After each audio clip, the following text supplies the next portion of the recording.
Hey, friendo, Steve here. And Larson. And WWE Bad Blood is right around the corner, and we are here to give you our predictions for who's going to win. Of course, we've got every month our Big Blue Predictions Challenge. And so part of that predictions challenge, which you can get to by going to patreon.com/Stephen Larson, clicking on the Friendo Club setup, or clicking join over at the podcast page, youtube.com/Stephen Larson. Part of the predictions challenge, of course, is confidence points, Larson. We use confidence points. Could you please explain to the people?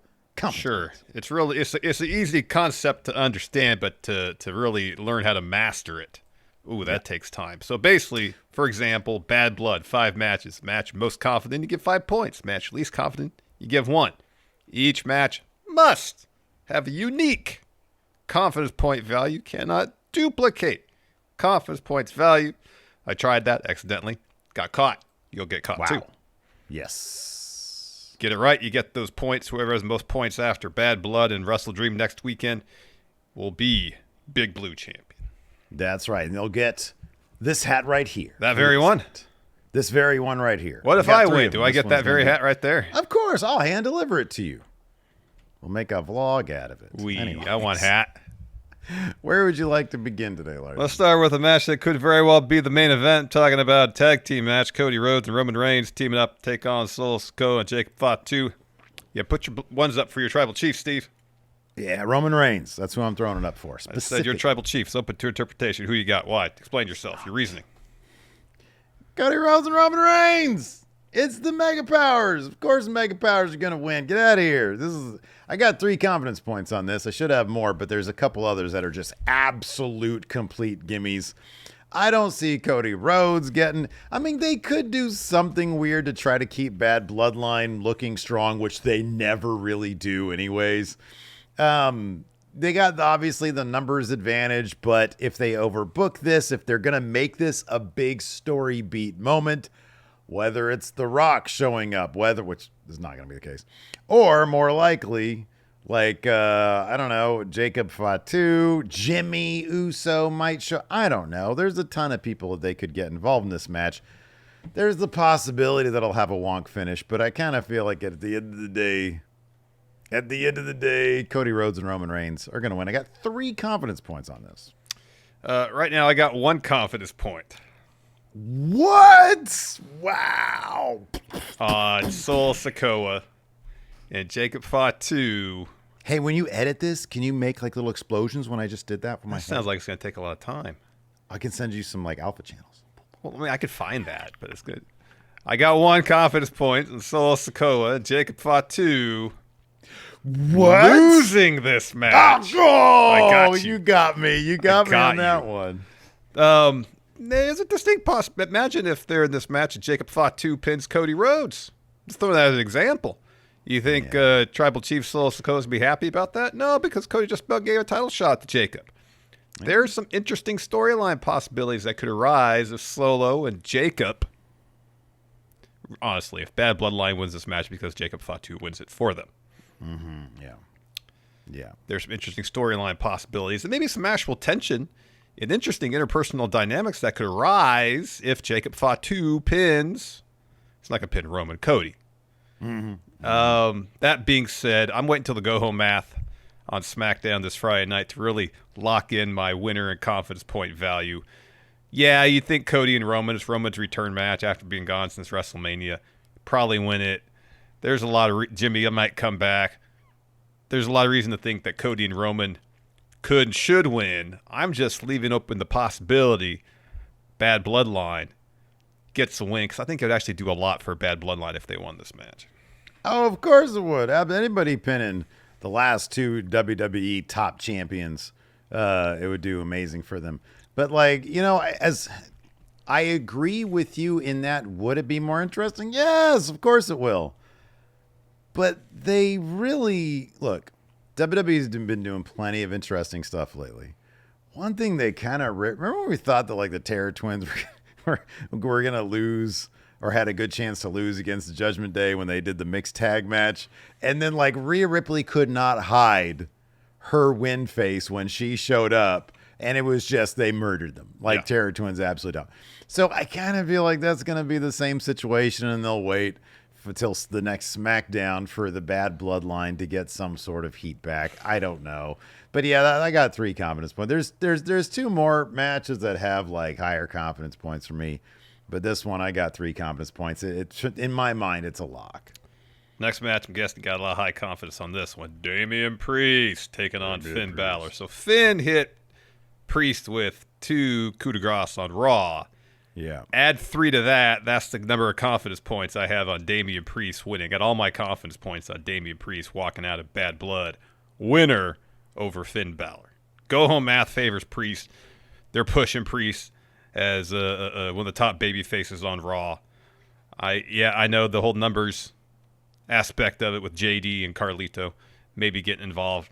Damian Priest has dispatched of basically the entirety of Judgment Day by himself before Damian Priest wins this. You know, dude, I know the go home math totally favors it. I feel like they might. Don't even try. I can't even try. No, it's just not believable. Fine, man. Damian Priest with 5. You wouldn't even let me try. Don't even try. Save it for a match where there's maybe a little bit more up in the air. Come on now. Well, all right. You're trying to get me like I got you. Yeah, I'm on to you. I was gonna add a whole spiel going and everything. No. Yeah, Damian, like the go home match, they don't lie in this case. You're absolutely right. He's top, one of the top baby faces on Raw, where there's actually quite a few really strong baby faces. But yeah, Finn Balor, and it breaks my heart, man. I love Finn Balor. I love current Judgment Day. Somebody in our chat on YouTube today during our podcast said something like, this Judgment Day actually seems to fit a lot better because they are a distinct thing. They're a bunch of shitheads. They are street trash. They are awful people. And it's hard to I think it's easier to book that, and it just makes more sense when their identity is so ingrained. Like there was a period of time, Damian Priest, is he a good guy, bad guy? I don't know. Rhea Ripley, everybody loves her. How could she be a bad guy? Now without that ambiguity out of the way, they're just bastards, and I love that about them. So, but yeah, in this case, Finn's gonna lose, of course. 5 confidence points. All right, next, Nia Jax defending WWE Women's Championship against Bayley. Steve, who do you got? Well, you know, man, Bayley had a heck of a run as WWE champion. I think that it's very possible that they're going to want to get that title. Can't even do it with a straight face. Come on. You got Nia with 4, don't you? I think Bayley will lose this match. Nia Jax with 4 confidence points. Yeah, of course. She's doing great work. You see her choke the shit out of it. She pulled the Latrell Sprewell on Tiffany Stratton, and it was awesome. She is terrifying. And even when she's doing the thing you see from the house show, she had her leg up on the top rope and she was twerking. That was hilarious. Yeah. I love Nia Jax. I think she's great, and I think she's going to win this. The only question is, how is that going to go down in my heart and my head? I think they're on the same page. I think Naomi's going to show up to try to neutralize Tiffany Stratton, and in doing so is going to cost Bayley the title. That'll give Bayley and Naomi some focus for maybe a feud of their own going forward. Yeah, Nia with 4. I don't disagree with anything you said. Yeah, Nia walks out, still champ. I don't think we get a cash in either, because I think Naomi is going to do enough to keep Tiffany from getting involved or cashing in, but in the process, cost Bayley the match. Agreed. Next up for the World's Women's Championship, you got Liv Morgan defending against Rhea Ripley.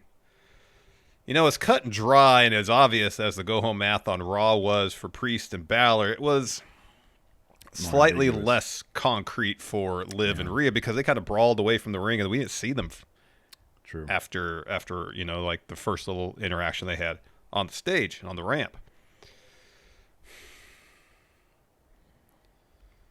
So right now, I got to think about this some more. Right now, I got Rhea with 2. Oh, wow. But I don't think it's anywhere near a certainty that she wins in the same vein as Damian Priest. It could be a really good night for not Judgment Day Terror Twins. They both walk out victorious, Rhea reclaiming her title. Or they might push on Rhea beating Liv. I don't know. Maybe Raquel returns, helps out Liv. I don't know. So right now, I only got 2 on Rhea. I don't have a high degree of confidence on her winning. She will get that title back at some point. I just don't know if it's that Bad Blood. I think what you just said is probably the most likely thing to happen. I think Judgment Day can probably add a member. I think Liv getting a heater can take that heat up to the next level for Liv Morgan. This is the only feud she's had since holding the title. I think, didn't she defend it once against like Zelina Vega? Yeah, I think so. And that wasn't really a feud. That was just a run-in, which led to a foregone conclusion match. So, yeah, I have one confidence point on this. And it's on Liv to retain. I think that she is I think she's number one. I think she's doing really good work. And I think Judgment Day needs to hold on to the title in order to keep being what they are, shitty, arrogant, just an unlikable faction. I just think it fits her right now, and Rhea will be fine getting screwed out of. I mean, in my mind, it's referee distraction. Raquel shows up out of nowhere. Tahana Bomb, maybe on the apron or something like that, rolls her in. Rhea stumbles up, Oblivion, and then that's it. I think that's a super protected loss for Rhea Ripley, and then maybe Rhea can go after Raquel. And they've had some they've had some really good matches in the past. That last woman standing match in NXT was a killer match. Mm-hmm.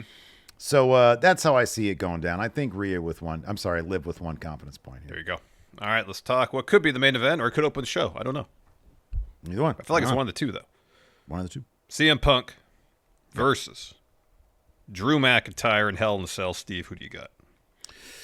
I know early on when this was announced, I was thinking it was going to be Drew McIntyre, but the more and more I mull it over, you and I talking, looking at social media, just looking at the landscape of WWE, Seth Rollins coming back, him going on with Bronson Reed, Punk already calling out Gunther.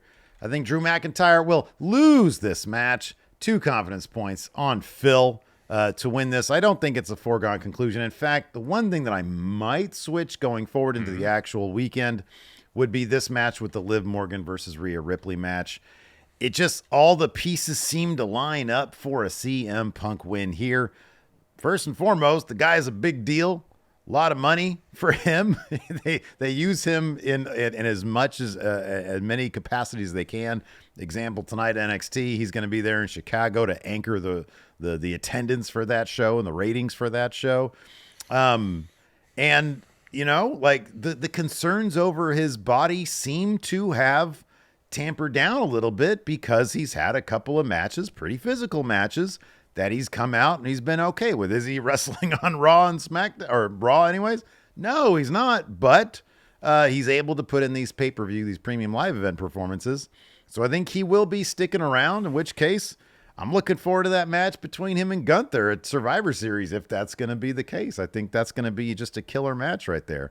Got CM Punk with 2 confidence points. Look in my eyes. What do you see?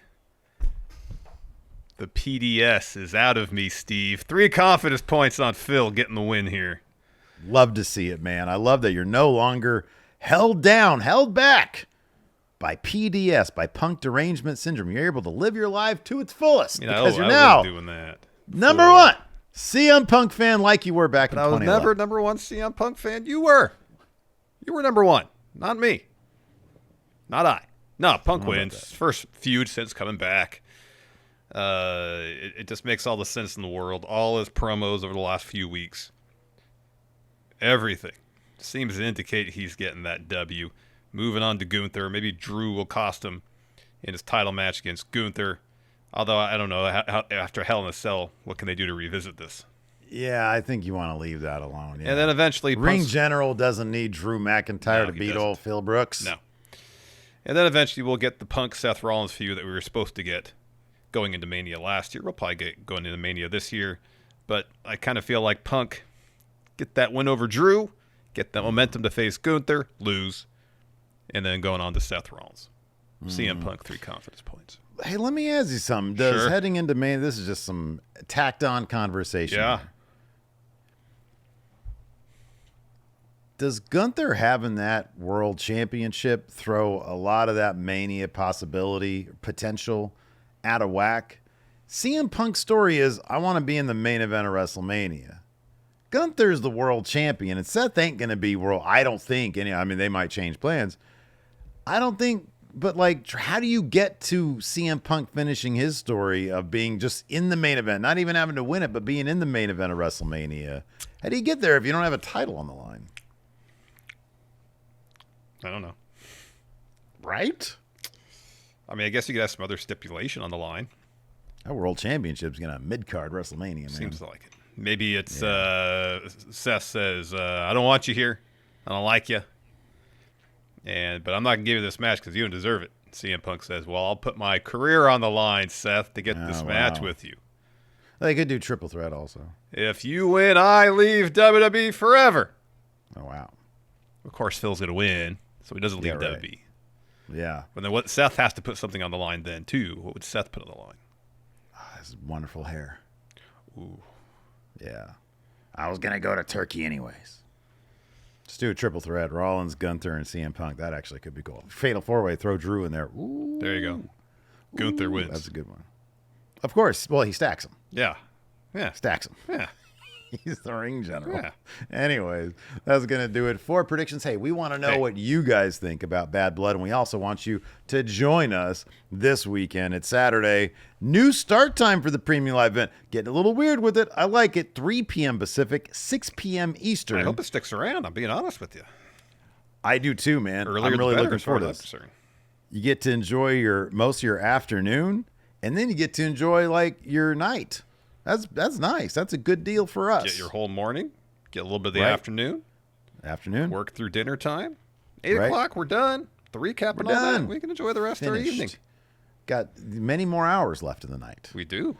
So join us over at the podcast channel. It's going to be youtube.com/Steven Larson. That's where we're going to be doing our live reactions. Or if you're partial to the Twitch, we're also at twitch.tv/Steven Larson doing it there, doing our review right afterwards as well. So be sure to check that out. And then, of course, the next day, fresh and steaming hot, we've got our star ratings right here at the Friendo Club Wrestling channel. Thanks for hanging out. We appreciate it. Till next time, we'll see you guys around. Goodbye.